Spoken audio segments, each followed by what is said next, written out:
Hello, this is Kuntal Chakraborty, Assistant Professor of Electrical Engineering Department, Greater Kolkata College of Engineering and Management, GIS Group.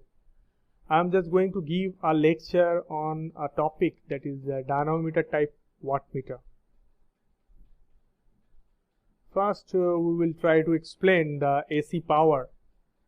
In this case, alternating currents, that instantaneous power varies continuously as the current and voltage go through a cycle. So, however, we are not actually interested in the instantaneous value of power, except where the transient conditions are being studied. So, we are actually interested with the average value over a cycle. So, this is because the average power multiplied by time measures the transfer of energy over a time interval, and if steady state condition exists. So now we will try to calculate the AC power. The instantaneous power is given by, that is equal to P is equal to small p is equal to small v into I. Here the small p, small v and I are the instantaneous value of power, voltage and current respectively. So thus if both the current and voltage waves are sinusoidal, then if the current lagging in phase by an angle phi, then small v, that will be equal to capital Vm sin omega t, and small I, that will be equal to Im sin omega t minus phi. So therefore the instantaneous power is given by small p, that is equal to small v into I, that is that can be written as if we replace small v and I by these two equations, so now that will be equal to Vm into Im sin omega t minus phi. So we can write omega t as theta. So now the small p, that will be equal to Vm Im sin theta minus phi.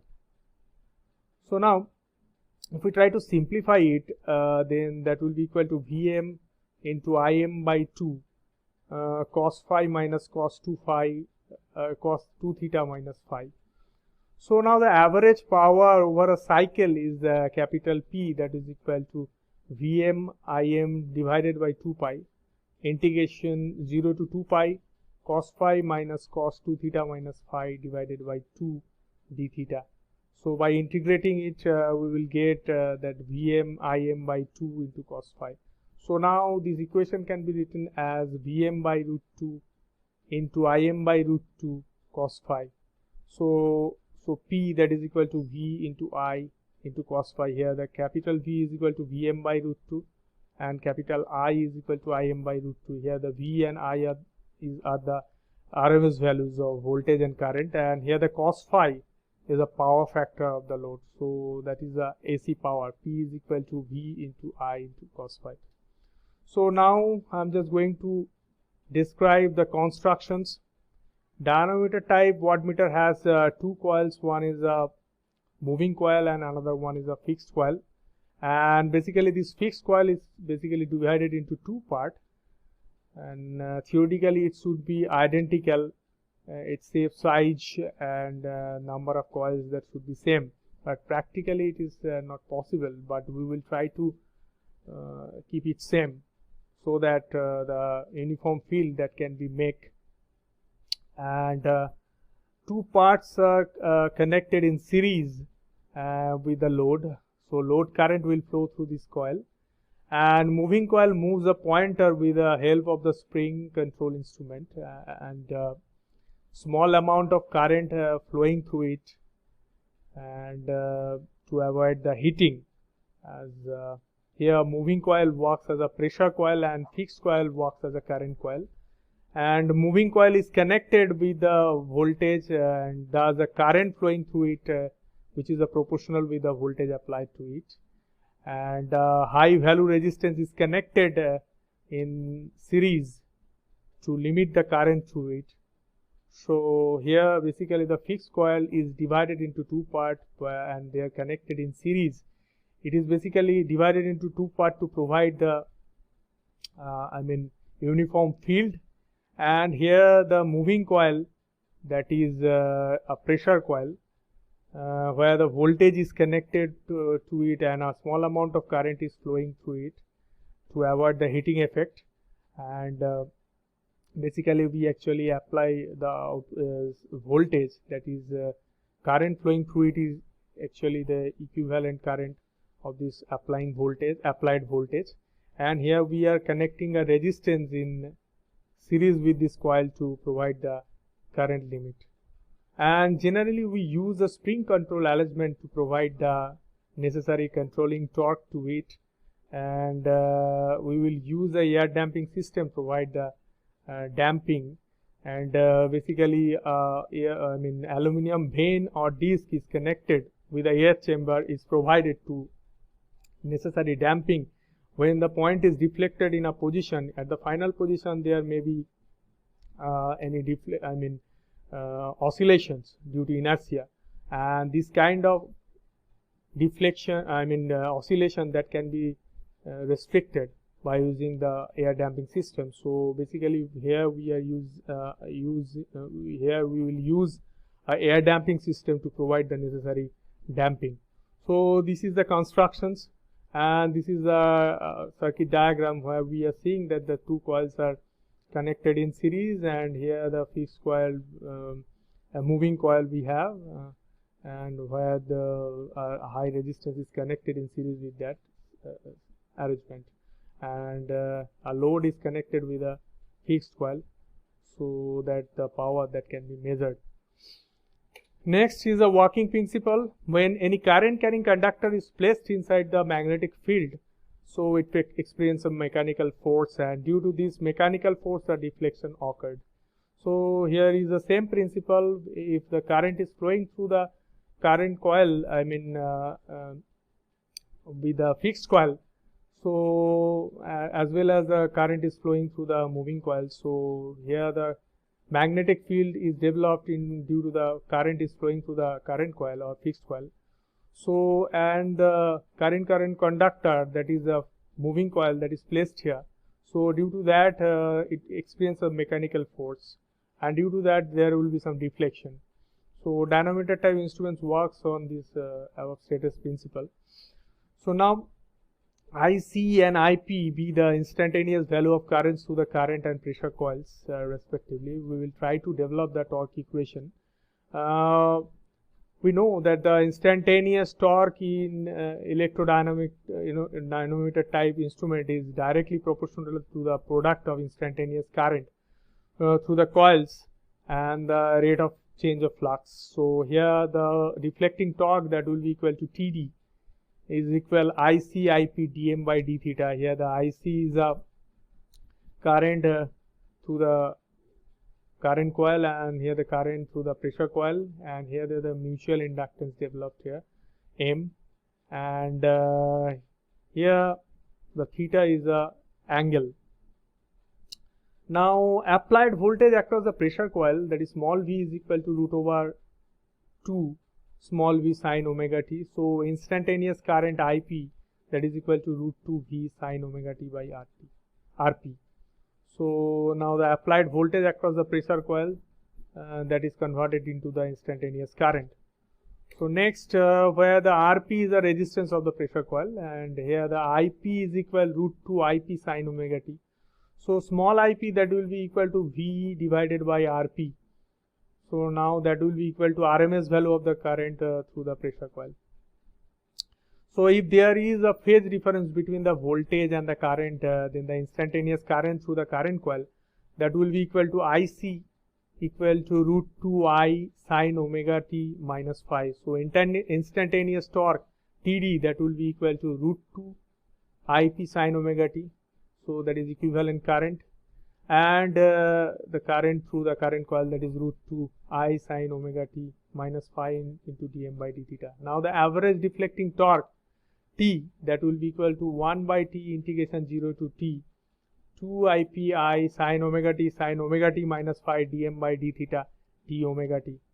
So now if we try to simplify it, then the T, that will be equal to IP I cos phi dm by d theta. So controlling torque is here, the deflecting torque is T is equal to IP I cos phi dm by d theta. So as we know that the controlling torque is proportional with the deflection, so TC, that is proportional with the theta. So now TC that can be written as K theta.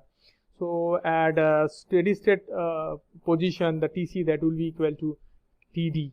So now we can write K theta that is equal to IPI cos phi dm by d theta. So now theta that can be written as that will be equal to IP by I by K cos phi dm by d theta. So now we can replace the value of IP here. Here the small IP is equal to V, capital V by RP. So now we will replace the capital V by RP here. So now V by RP into KI cos phi dm by d theta. So here the RP is constant, K is also constant. So RP into K that can be written 1 by RP into K that can be written as K1. So K1 VI cos phi dm by d theta. So theta angular deflection that will be equal to K1 dm by d theta, and VI cos phi is a power. So that is a torque equation, and that is the angle of deflection that we will get by using this wattmeter, and that is the working principle and the torque equation of dynamometer type wattmeter. Now the calibration. Now if you try to calibrate this wattmeter, then this kind of arrangement that can be used. Basically we are trying to calibrate wattmeter by using a potentiometer.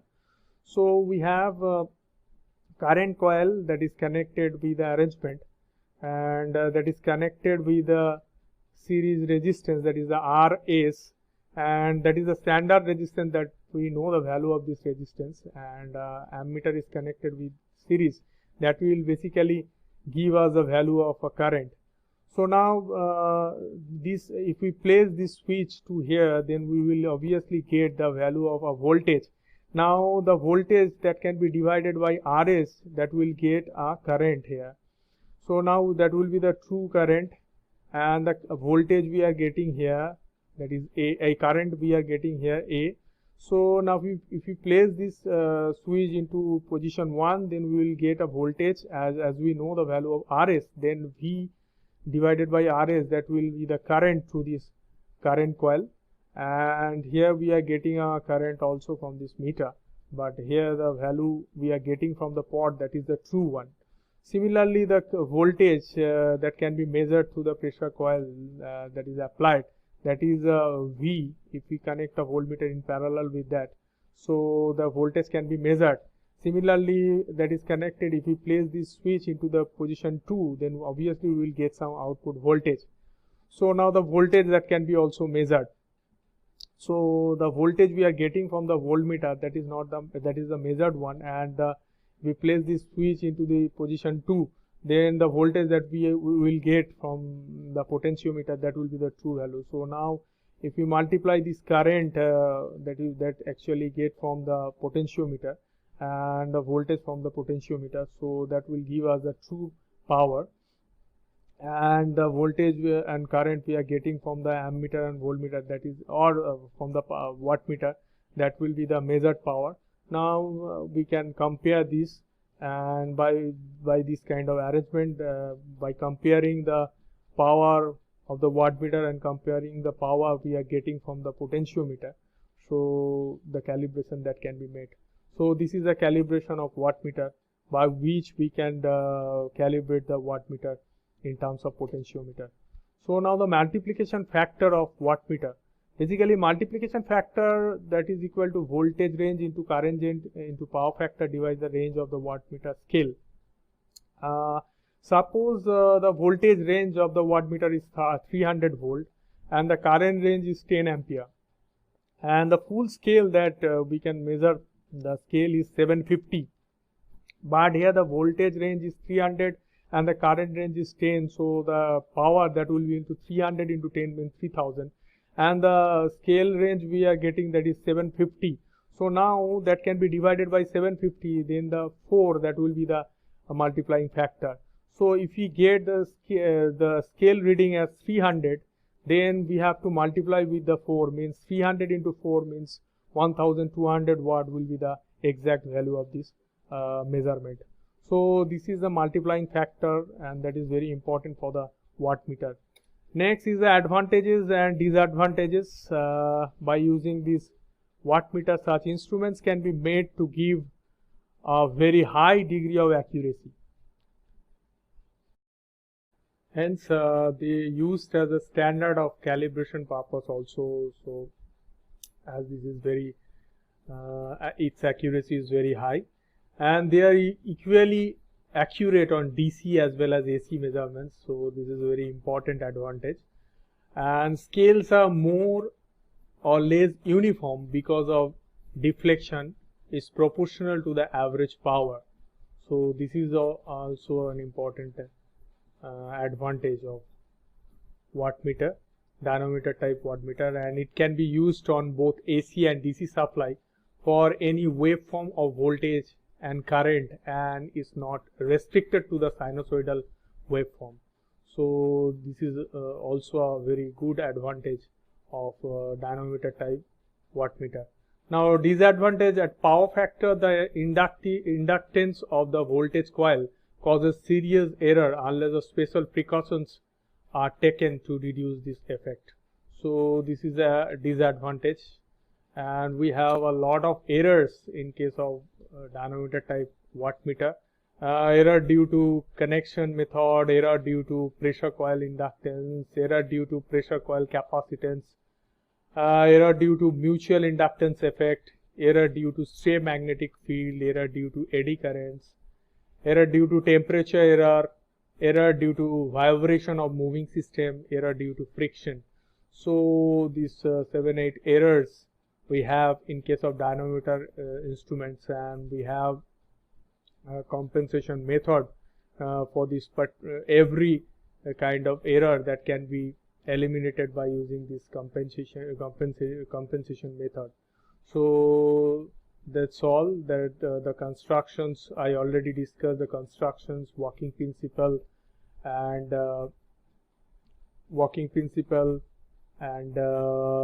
torque equation, power equation, and advantages, disadvantages, and the errors of dynamometer type wattmeter. Thank you.